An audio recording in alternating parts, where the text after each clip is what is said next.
Hello friends, today in this video we're going to talk about how to do induction proofs. Mathematical induction is a tool that lets us turn certain very hard problems into very easy ones. Before I talk about what induction is, I'm first going to motivate why we need it in the first place.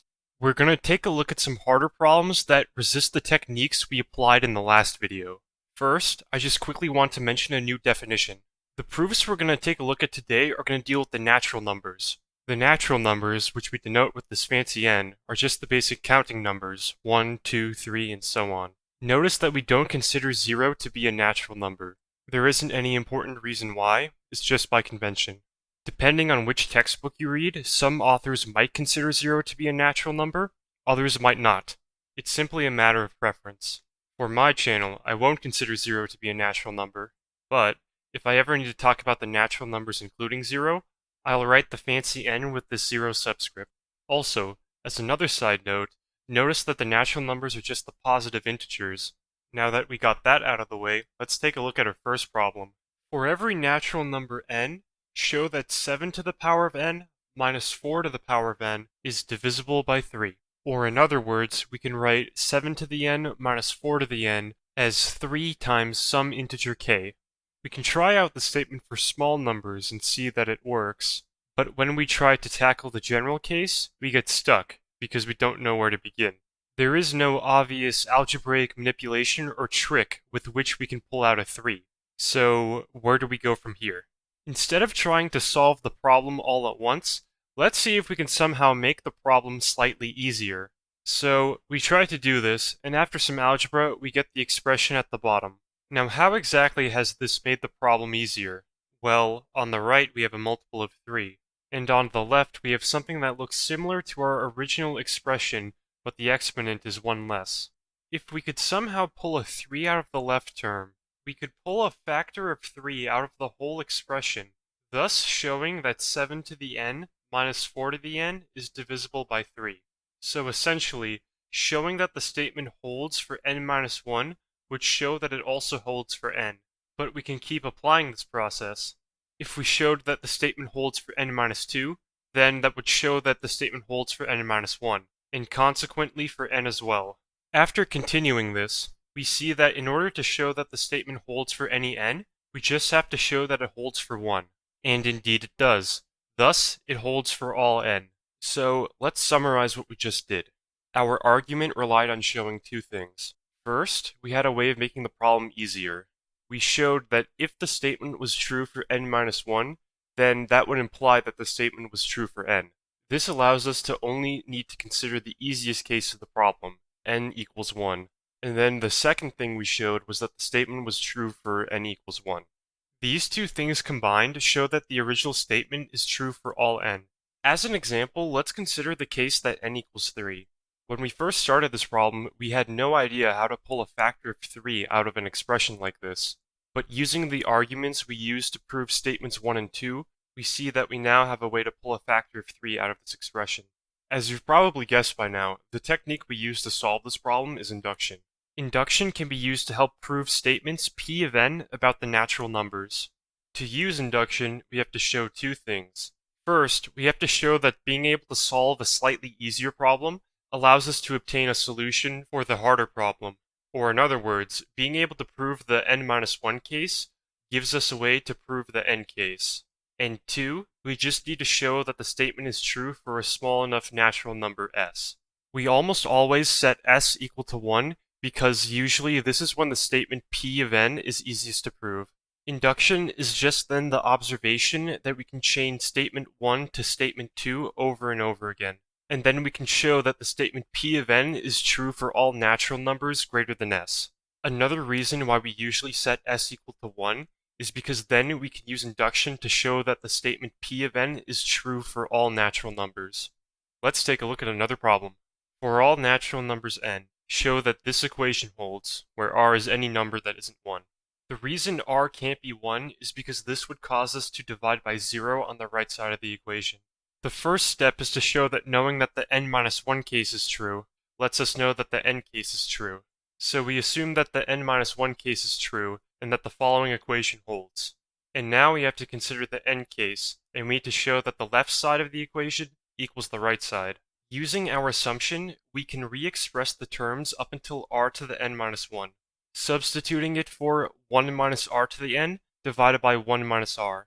Then, after performing some algebra, we obtain 1 minus r to the n plus 1 divided by 1 minus r. This is the right side of the equation for the n case, so that's great, we're done. Now for step 2, we have to show that the statement is true for n equals 1. For the n equals 1 case, the left side of the equation is 1 plus r. Then after some simple algebra, we obtain 1 minus r squared divided by 1 minus r, the right side of the equation for the n equals 1 case. Then, by the principle of mathematical induction, we know that the statement is true for every natural number. Now let's take a look at how we can use induction to solve a fun puzzle. The Towers of Hanoi is a puzzle involving 3 poles, along with a number of disks of varying sizes, all stacked on the first pole, largest to smallest. The goal is to move all of the disks from the first pole to the last pole. There are just 3 rules for moving disks. Number 1, only one disk can be moved at a time. Number 2, you can only move disks at the very top of a tower. And finally, number 3, you can't put a larger disk on top of a smaller disk. And the question we want to ask is, if we have n disks, how many moves do we need to solve the puzzle? And before we take a look at this question, I want you all to pause the video and try solving the Towers of Hanoi yourself. There's a link in the description that lets you play the Towers of Hanoi and interact with all the pieces. Now let's tackle the question. We'll use S of n to denote the number of moves needed to transfer a tower of n disks.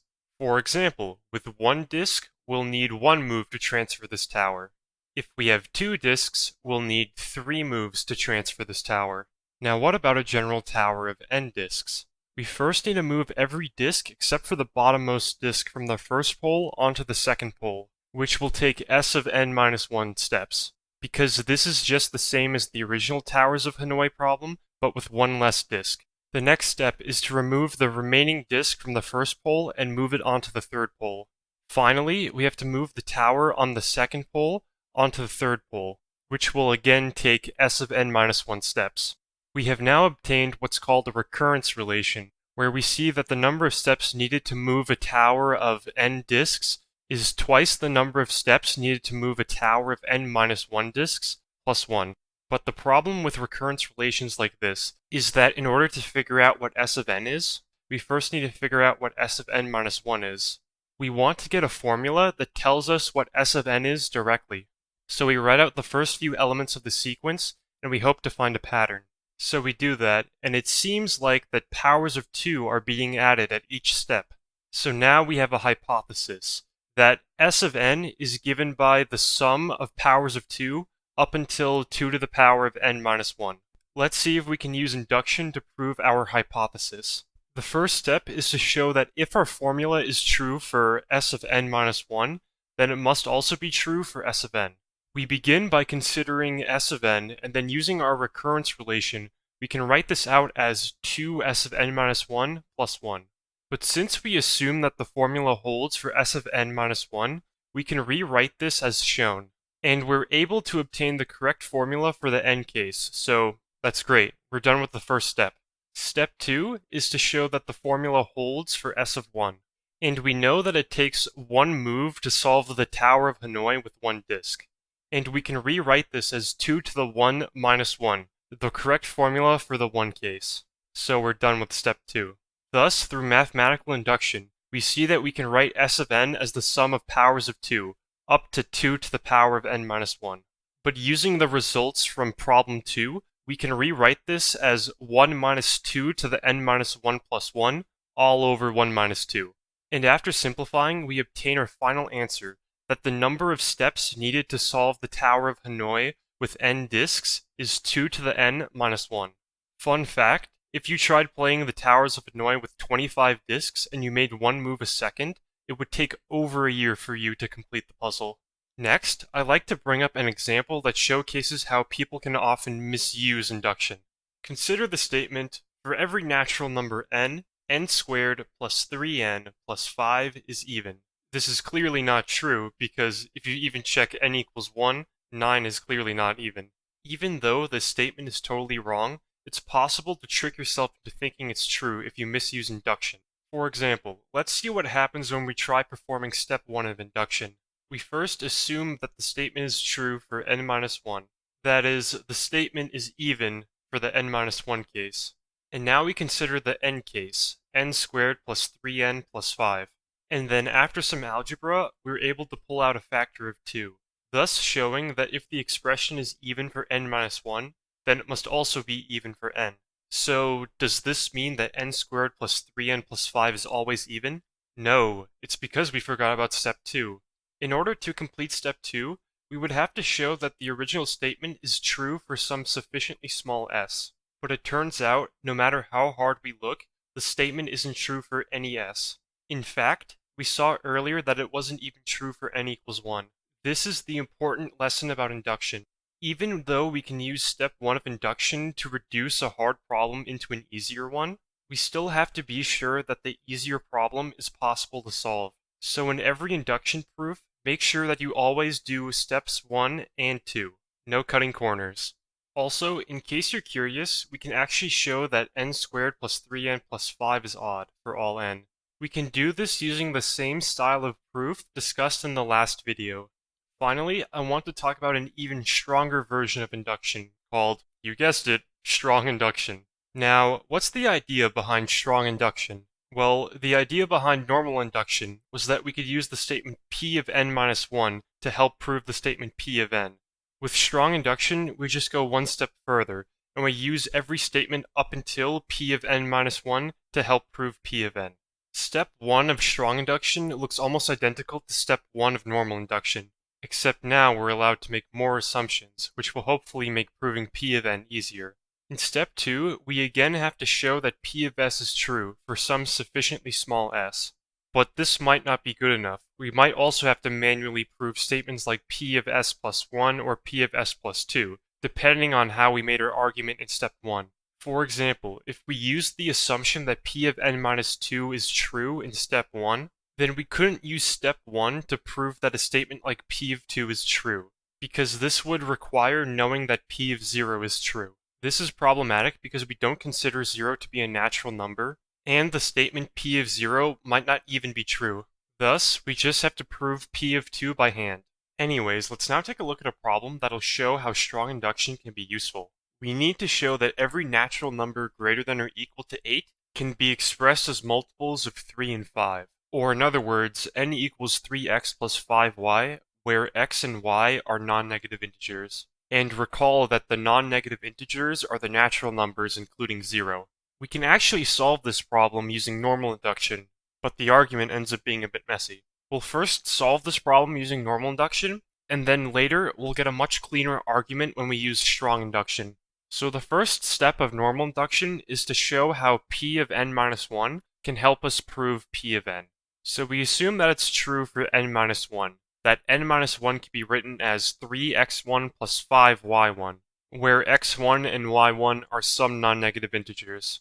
And now we have to find a way to express n as the sum of multiples of 3 and 5. If we take the 1 and rewrite it as 6 minus 5, then we find a way to do so. Since x1 is a non-negative integer, then we know that x1 plus 2 has to be a non-negative integer. But the problem is that y1 minus 1 might not always be a non-negative integer. In order for it to be non-negative, we must have y1 minus 1 is greater than or equal to 0. Or in other words, y1 can't be 0. So now we are forced to consider two cases. The first, in which n-1 is expressed with a multiple of 5 and y1 isn't 0. And the second case, in which n-1 is expressed using only multiples of 3, so y1 equals 0. We still have to find a way to express n as multiples of 3 and 5 when y1 equals 0. We can do this by rewriting the 1 as 10 minus 9, and then factoring out the 3. 2 is a non-negative integer, so that's good. But again, we're faced with a problem. x1 minus 3 might not always be a non-negative integer. In order for x1 minus 3 to be a non-negative integer, we must have x1 is greater than or equal to 3. So now we have to consider yet another case where y1 is 0 and x1 is less than or equal to 2. It turns out we don't actually need to consider this case because if y1 is 0 and x1 is less than or equal to 2, then that would imply that n is less than or equal to 7. However, we were only trying to prove the statement for natural numbers n which are greater than or equal to 8. Thus, we've shown that we can express n as the sum of multiples of 3 and 5, given that we can do the same for n minus 1. Now we can move on to step 2 of induction, where we need to show that the statement is true for the smallest case, 8, which is pretty easy. Now let's take a look at how we could have solved this problem using strong induction instead. The first step of strong induction is to notice how we can use p of n minus 3 to prove p of n. With strong induction, we aren't forced to just use p of n minus 1 to help prove p of n. To see why p of n minus 3 helps us, assume that it's true and that we can write n minus 3 as the sum of multiples of 3 and 5. Then we can move the 3 over to the right side and then factor out the 3. x1 is a non-negative integer, so x1 plus 1 is always going to be a non-negative integer. And so we're done with step 1. No messy cases at this time. Now for step 2, we have to ask ourselves which p of n statements do we have to prove by hand. We can only use step 1 when p of n minus 3 is well defined. And this happens when n minus 3 is greater than or equal to 8. Remember that we're only interested in proving the statement for natural numbers greater than or equal to 8. And so we see that p of n minus 3 is only well defined when n is greater than or equal to 11. So the statements left that we have to prove by hand are p of 8, p of 9, and p of 10. And each of these statements is not hard to prove individually. With step 2 complete, we conclude by strong induction that the statement is true for all n greater than or equal to 8. And that's it. Thanks for watching. Be sure to leave a comment, like, and subscribe. Anyways, you're all awesome. Bye!